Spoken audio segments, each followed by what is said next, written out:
إنا لله وإنا إليه راجعون. maanta waa maalinkii xigay qaraxii labaad ee Zoobe ka dhacay. waxaan joognaa goobtii qaraxa uu ka dhacay agagaarka iyo meesha aynu taagannahay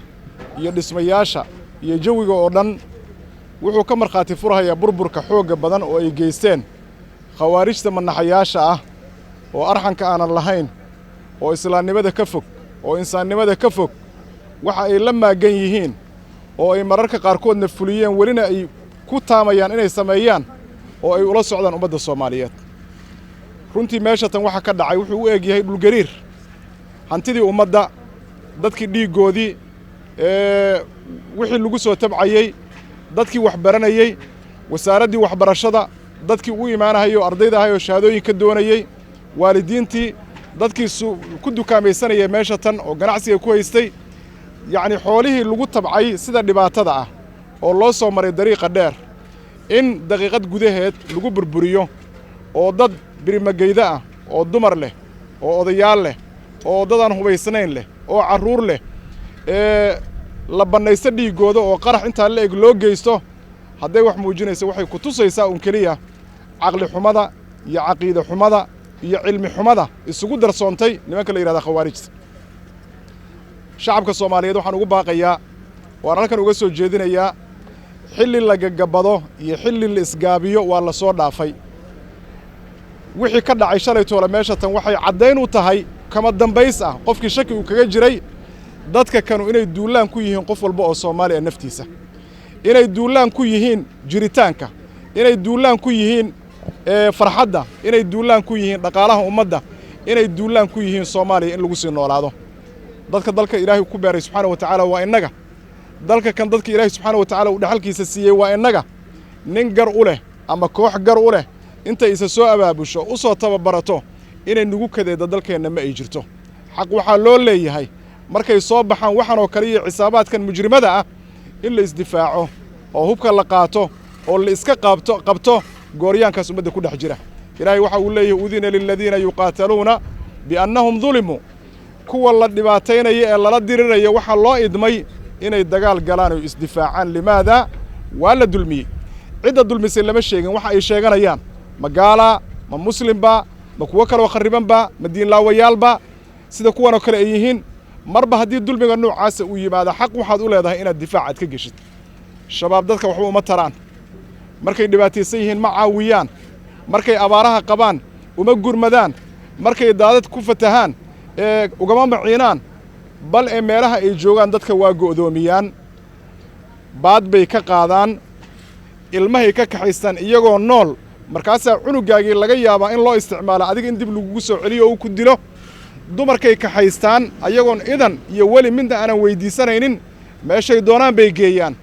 wax ay hambaysteen iyo wax ay reebeen lama arko. waxaasoo idilna waxa ka sii daran waxa ay tahay inay u daliishanahayaan aayado Ilaahay oo ay soo bililiqaysteen iyo axaadiistii nebiga salawaatullahi wasalaamu calayhi oo iyagana soo bililiqaysteen oo ay u isticmaaleen meelaysan daliil aanay u ahayn. waxaa la joogaa xilligii kacdoonku uu meel walba gaari lahaa. waxaa la joogaa xilligii kacdoonka laga samayn lahaa magaalada Muqdisho gudaheeda. waxaa la joogaa xilligii meesha qaraxa lagu soo qorshaynayo la soo sheegi lahaa ama meeshiisa lagu fashilin lahaa inta uusan soo gaarin meesha lala maagan yahay in lagu qarxiyo. waayo midka loo waday iyo midka agtiisa lagu samaynayo ee ka aamusan isku hadaf weeye, isku meel bay u taagan yihiin. dadka Soomaaliyeedna murtadiin bay ugu xukuman yihiin, dhiigoodii iyo xoolahoodii ay bannaan yihiin. marka qof u socda inuu adiga ku dhibaateeyo, qof u socda inuu dhiiggaaga daadiyo, qof u socda inuu ehelkaa burburiyo, macna wax loogu qariya ma jiro. waxaa loo baahan yahay damiirku inuu shaqeeyo, dadnimadu ay shaqayso. dadkii shalay ku dhintay meesha tan qorshahooda ma aanu ahayn inay meeshan qarax kula kulmaan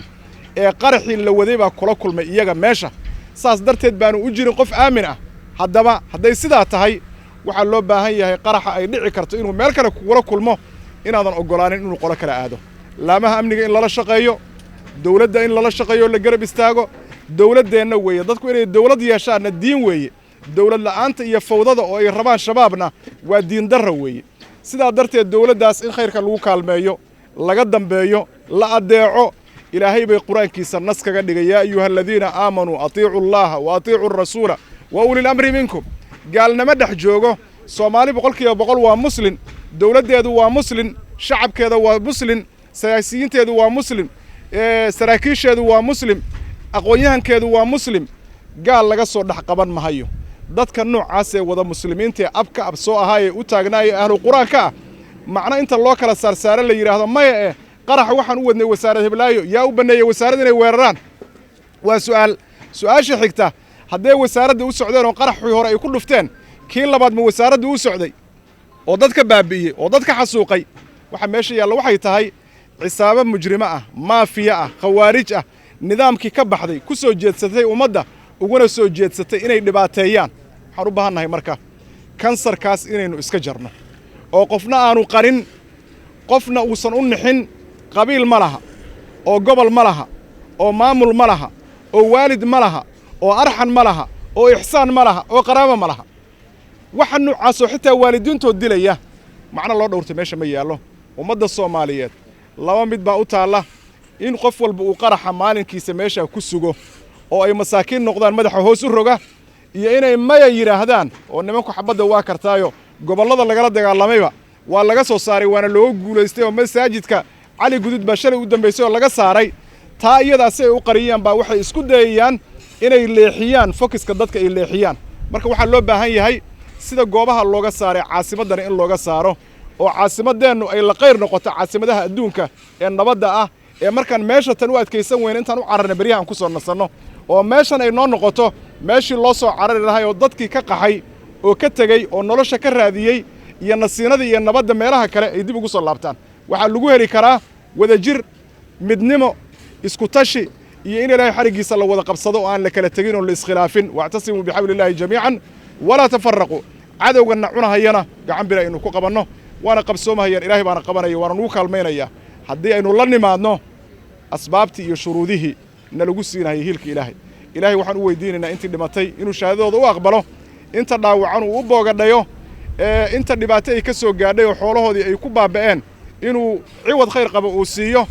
waxaa kale oon uga baryaynaa ummadeenna Soomaaliyeed inuu ilaahay amni iyo istiqraar iyo xasilooni uu siiyo nimanka shar wadayaasha ana rabbi uu qabta qabasho daran wajazaakumullahu khayran